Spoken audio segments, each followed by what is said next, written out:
Welcome back to this week's walkthrough, where myself and Eric the Broke Agent, we get a cast of rotating characters to join us and talk about the weekly trending topics that you need to know in the real estate industry. And this week, we've got some great guests joining us. Tom Toole is back for his second walkthrough. And we also have David Childers, the president of Keeping Current Matters, KCM, is going to join us as well. Gentlemen, what's going on?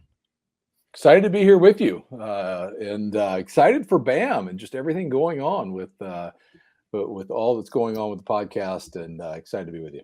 Yeah, we're here in week 3 on the launch of BAM. We're really excited and hope that you'll check out the link below for KCM. We're going to talk about that in a little bit, but if you want branded content, the content you need to deliver the information consumers are craving, check out that link below. We've got an action-packed, relevant conversation here today. Stay with us all the way to the end, because there's some breaking news on the Instagram app that Eric's going to share with us, and what we need to do as agents to be prepared for that. But let's jump into the news of the week, the Fed decision. As expected in the market, they raised that federal interest rate by 0.5%. So that's the federal interest rate. The expectation is that mortgage rates will go up on this news. Skylar wrote a BAM piece earlier this week, Skylar from Tomo, that they expect these mortgage rates to go up to 5.5% with this announcement, but that this was expected from the market. Okay, Black Knight says that this 5.5%, though, will actually make housing affordability at its lowest level since 2006.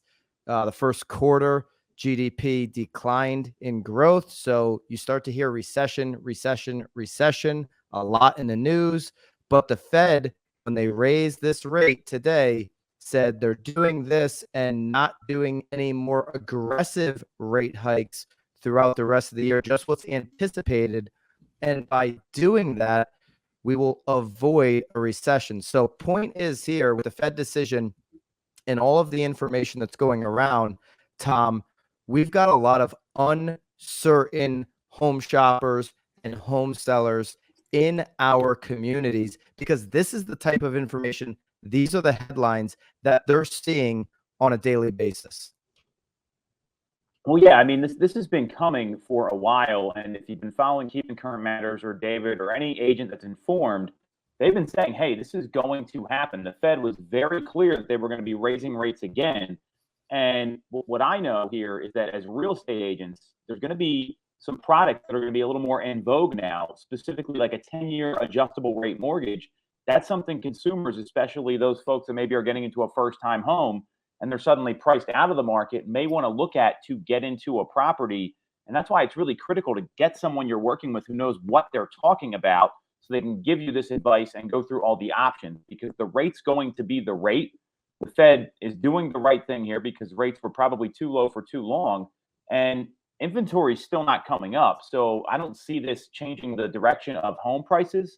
I see it as taking people, like David said at Boomtown Unite, off the fence entirely and not transacting, or getting really serious about buying something because they know that the rates are going to continue to climb. The good news today with that half of a percent in the interest rate increase is that it was expected. And when Powell spoke, the market, the Dow rallied 900 points. So it appears that, okay, this was expected. They're not making any crazy aggressive, hikes here the rest of the year. And the stock market anyways really reacted positively to that information. But that still is going to leave the question going in here to topic number 2, David. Yeah. That people are still going to believe, because they've been saying it for years, that there's a crash. Anything that goes up for this long has to come crashing and burning down. So is a crash coming? No, I don't see a crash coming. I want to go back to the last topic with the Fed, though. I want to bring up one point that I think is crucial for us to understand, because this is a complicated scenario. I'm not going to try to make, forecasting interest rates simple, because it really can't be. But be clear as an agent what happened in the Fed raising the Fed funds rate. No, by the way, that is not long-term interest rates, the 30-year fixed. Clients are going to think that. But what they're doing is they're fighting inflation. And here's the line that I would remember. Inflation is the enemy of long-term mortgage rates. As long as you see high inflation, you're going to see high rates. And so I wouldn't as much pay attention to the Fed as I would where are we at in inflation and what are they saying about inflation. So just a quick side note on that. The second piece of your question, is there a crash coming? Definitively, I would say no. We published a blog at Keeping Current Matters about a week and a half ago on this topic, saying, the market is not a bubble that's getting ready to burst. And I know we have a graphic of what experts are saying on home price appreciation, and experts certainly don't forecast for homes to lose value this year. The consensus right now is about 9% appreciation across the country in residential home prices. On average, about forecasters are anywhere from about 8 to 10% in residential appreciation. So I think there's a lot. This is a nuanced question, Byron. I can go back in it, but I'll tell you, going all the way back to World War II, there's been one time in this country where homes lost significant value, and that was during the housing crisis. And the situation that we see today is nothing like that. But I think we have to be very vocal with our clients about the differences between today's market and what we saw back in 2008. Yeah, this is very different from 2008 for a lot of different reasons. First of all, 2 out of 5 mortgages were ARMs. Not that ARMs are a bad thing, but these ARMs were like no income ARMs. They were giving those loans to anybody. Today, less than 1% of the loans are ARMs, right? Over 60% of homeowners have like tons of equity in their home. There's only like 1 or 2% of homeowners that are negative equity right now. So the comparison to 2008 crash, it's not a good one.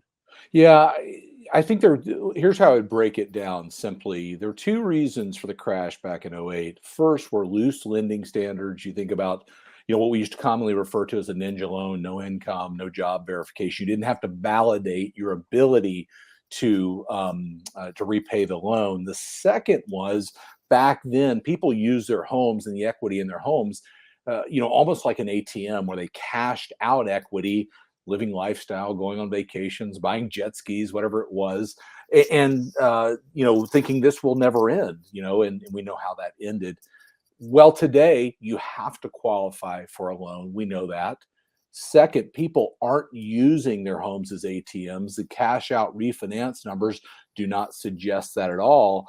And the statistic that you mentioned, Byron, the average equity in a home today is $307,000. So back in 2008, when people walked because the home was literally, worth less than they owed, nobody's walking away from $300,000 in equity in today's market.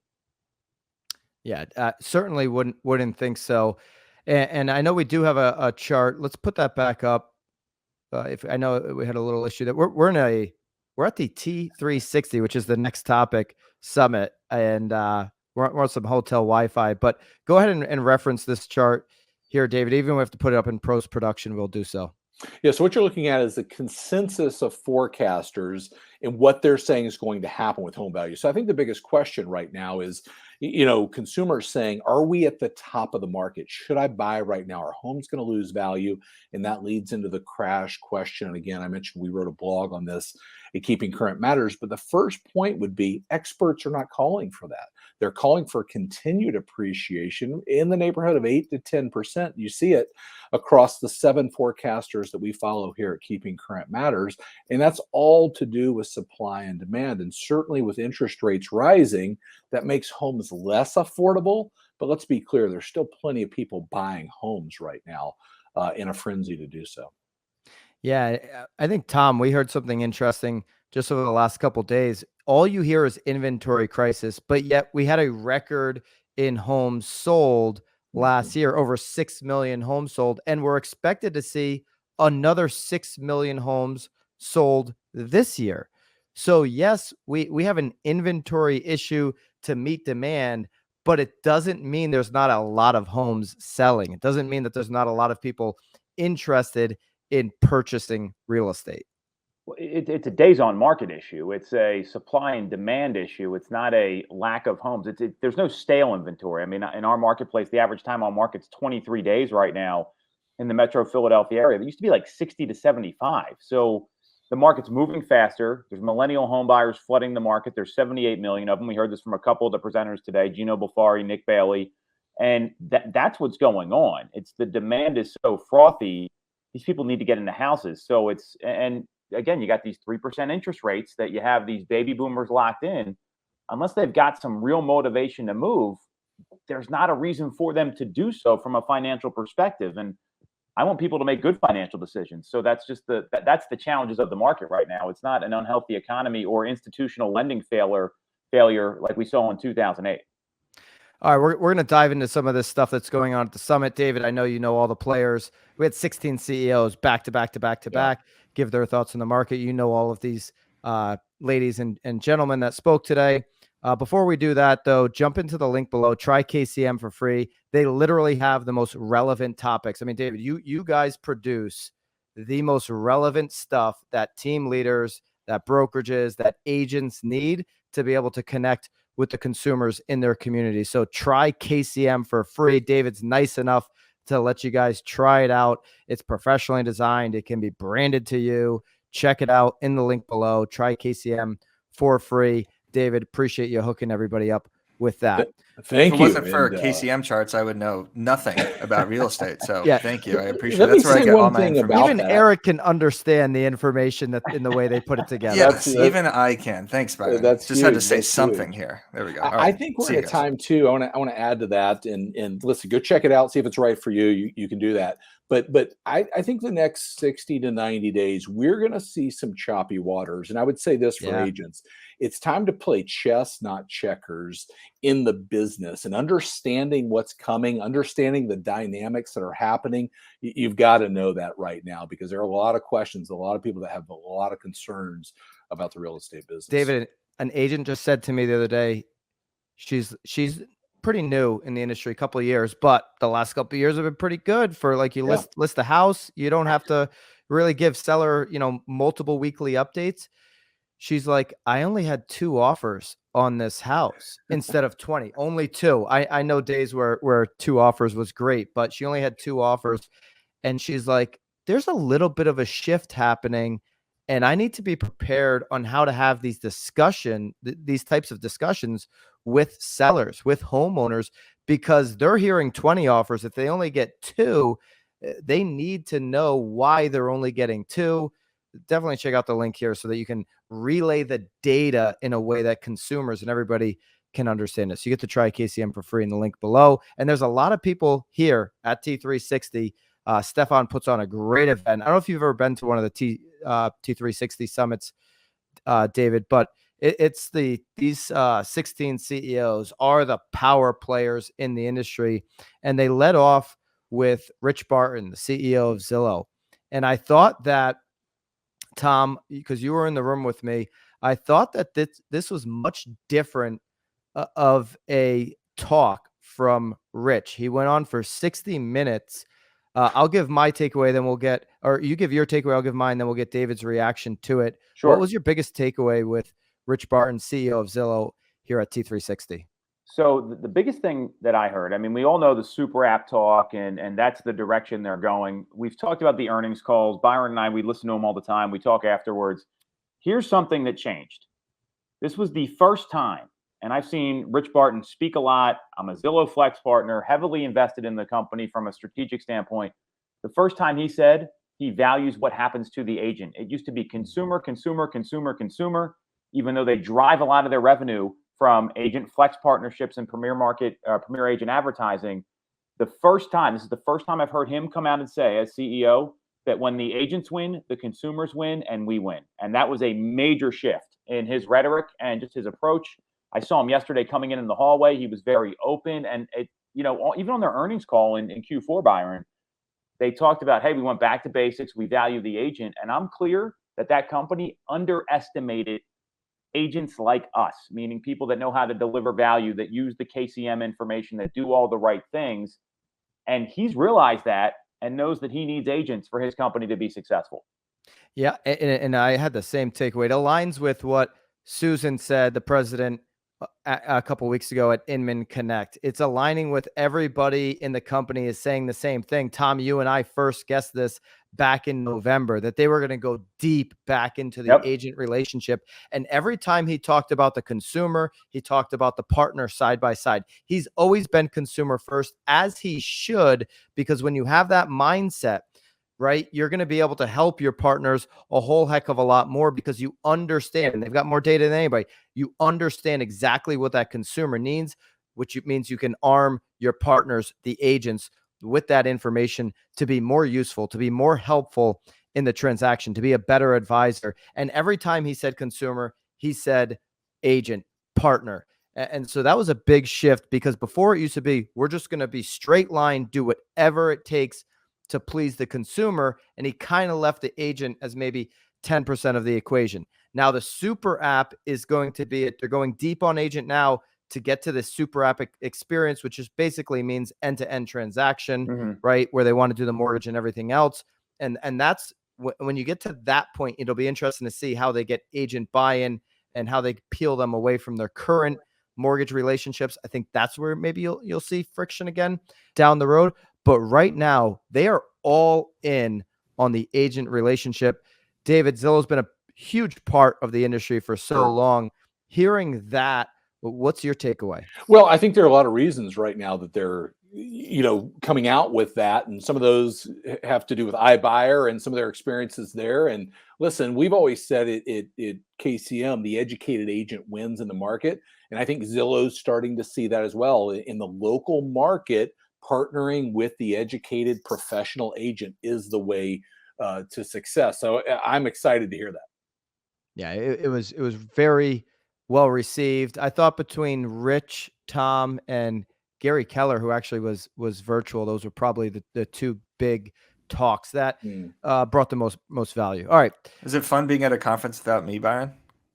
It is a lot of fun. It's without me. I thought I was your conference best friend.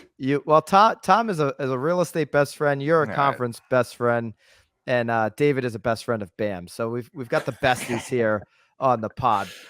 Three best friends anyone ever had, right here. That's right. That's us.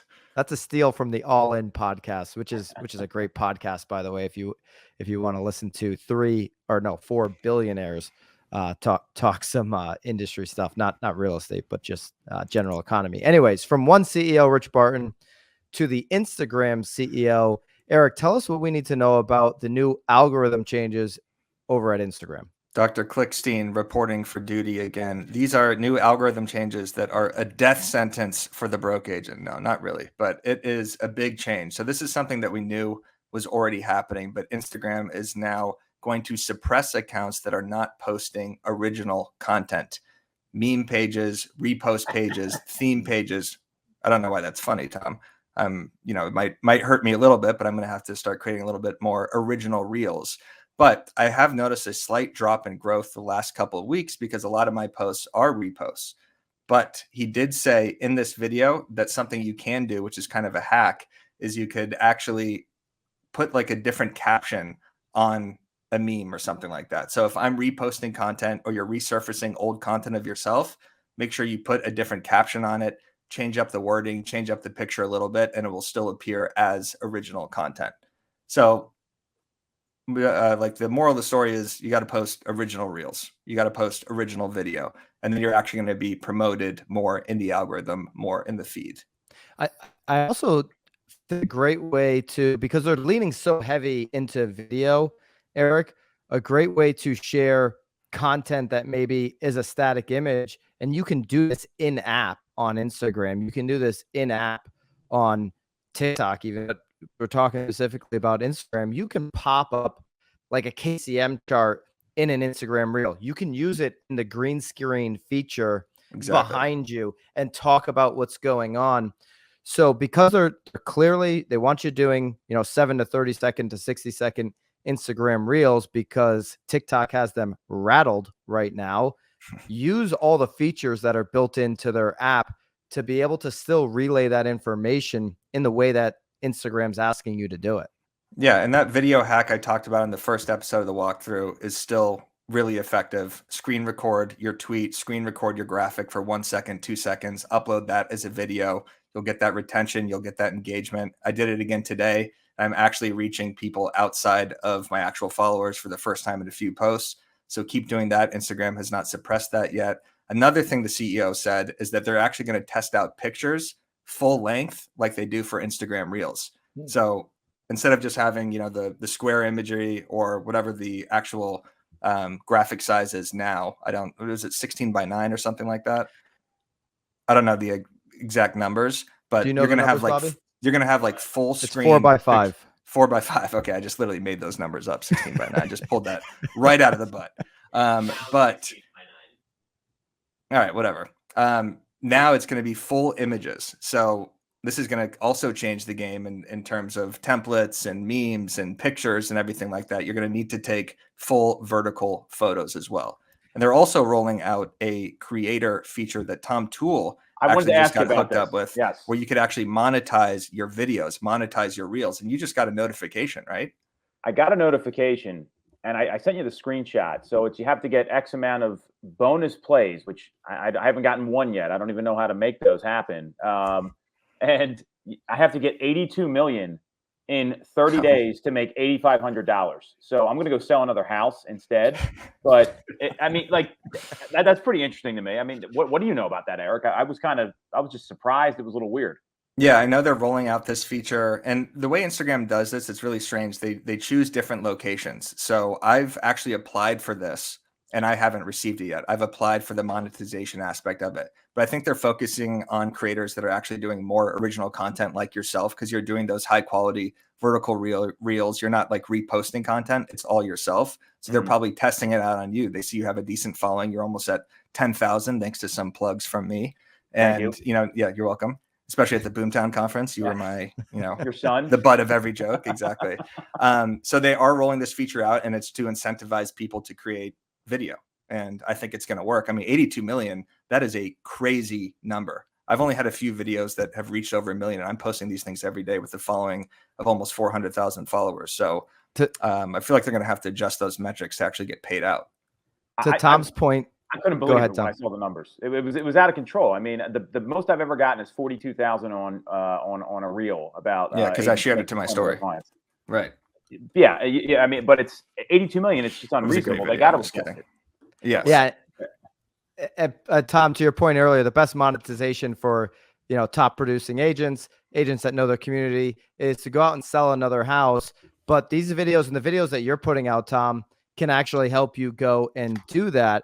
And Eric, you had a blog on BAM, I think a couple of weeks ago, I think launch week, where you had 6 apps that agents should be using to create content. One of them, I think, was InstaSize that you told me about, right? So InstaSize is an app that you can go and size up what Eric is calling full-length videos, or I'm sorry, photos on Instagram, because they want you to go to this bigger, this full-length photo. So you could take literally the KCM chart, pop it into InstaSize, make it, ready for the Instagram algorithm and post that. Or you could post it as the 2-second video, the hack that Eric gave on a previous walkthrough. Go check that one out if you want to go in detail on that to get that content to a wider reach, to a bigger audience. So, yeah, doing the green screen with the KCM graphic on Reels or TikTok is a brilliant move, because then you could actually explain it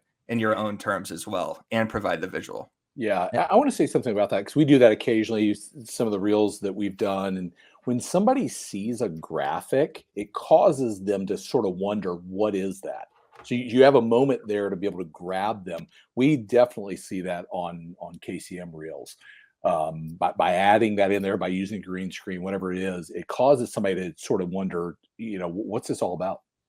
It's a natural hook, and it adds validation to the video that you're producing as opposed to not having that. So you can actually try to do that for free by checking out KCM down below. David, really appreciate you coming on. You're going to be back on a couple of future walkthroughs, and we really just appreciate all of your insight. Tom, I'll be seeing you in a little bit as we go down to the beverage part of the T360 event. Make sure you're watching out, keeping a good eye. That's on where we Tom, want to see some reels if it's open bar. Yeah, I got to share something about KCM. David and our agents are doing this. David, you said there's 5 slides you got to save on your phone to explain to consumers on the spot. If you're not doing that right now in this shifting market, you're losing. And it's one of the simplest, most effective things that they've ever done. Our whole team downloaded it, all 30 some agents, and they are getting action on the spot. So it's really, really helpful. I love that you put that out there. That was one of the best things I've seen from your company. So that's awesome. Good. I'm glad they're using it. Yeah. David, I don't know if you're allowed to give a sneak peek for the slides that you're going to drop in May, but will one of them be re-rolling out that recession slide of what happens to home values? Because everyone's talking about recession right now. The Fed mentioned it. Obviously, Q1. Is that going to be included? It absolutely will. So I yes. think there's no doubt we've got an updated version of that. Everybody hears recession. They think housing crisis. If you know that, the last 6 recessions in this country, 4 times homes grew in value. 1 time everybody remembers where homes lost significant values in the recession. 1 other time when homes lost slight value, but we will roll that out. That'll come back out and you'll see that. And Tom, it's another one that, having these right there on the phone when you're talking to somebody to say, hey, we don't have to turn this into a listing appointment right now, but let's sit down and let me educate you further on what's happening in the market. And you nailed it, David. When you show them while you're telling them, whether that's in the video or in real life, it becomes that much more powerful. So, all right, appreciate all you guys. We'll see you next week on the walkthrough. Make sure you're subscribed to Broke Agent Media so you never miss a future episode.